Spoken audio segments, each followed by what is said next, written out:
দুর্ঘটনায় পা হারিয়েও থেমে যাননি ফজলার রহমান। প্রায় ৩.৫ বছর আগের এক সড়ক দুর্ঘটনায় পা হারিয়ে হতাশায় পড়েন। কারণ পা হারানোর ফলে তিনি যেভাবে দিনমজুরের কাজ করে সংসার চালাতেন তা আর সম্ভব হবে না। কিন্তু সেই হতাশা কাটিয়ে ওঠেন ফজলার। থেমে যাননি একেবারেই। এক পায়ে ভর দিয়ে যেমন চলতে শুরু করেন, তেমনি নতুন করে ভাবতে থাকেন স্বাবলম্বী হয়ে উঠতে।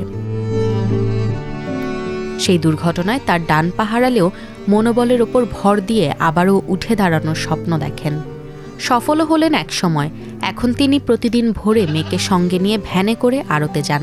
সেখান থেকে গরুর কাঁচা ভুঁড়ি সংগ্রহ করে বাড়িতে এনে নিজ হাতে প্রক্রিয়াজাত করেন। এরপর বিভিন্ন হাটে গিয়ে বিক্রি করেন। এক পায়ে দাঁড়িয়ে দীর্ঘ সময় কাজ করলেও তার কোনো অভিযোগ নেই। সবচেয়ে আপডেটেড ফিচার্স নিয়ে ১৪০টিরও বেশি দেশে কনকা ফ্রিজ। বর্তমানে তার আয়ে চলছে স্ত্রী খাদিজা বেগম, ৩ কন্যা ও বৃদ্ধা মায়ের ৬ সদস্যের সংসার। মমিনপুর হাট, মুন্সির হাট ও সেন্টারের হাটে নিয়মিত ভুঁড়ি বিক্রি করেন তিনি। প্রতি কেজি ৩০০ টাকা দরে বিক্রি হলেও দৈনিক খরচ বাদে প্রায় ৪০০ থেকে ৫০০ টাকা আয় করেন। শারীরিক প্রতিবন্ধকতা সত্ত্বেও সততা ও শ্রম দিয়ে ফজলার রহমান স্থানীয়দের আস্থা অর্জন করেছেন। আমার মা আছে, আমার তো বাবা নাই, বাবা মারা গেছে। আমাকে তো ভিক্ষা করবে, আমি ভিক্ষা না করি। ভিক্ষা না করার পরে কষ্ট করে এই দিন যাপন করতেছি।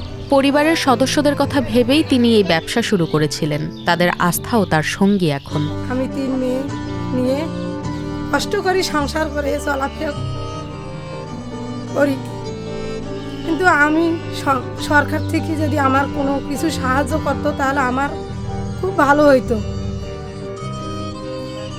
আর আমি আমার স্বামীকে ভিক্ষা করতে দেইনি। ভিক্ষা করা ভালো নয়। শারীরিক পঙ্গুত্বের পরও ভিক্ষা নয়, বরং কাজ করে সম্মানের সঙ্গে জীবনযাপনের মানসিকতার জন্যই তিনি এলাকাবাসীর কাছে এরই মধ্যে প্রেরণা হয়ে উঠেছেন।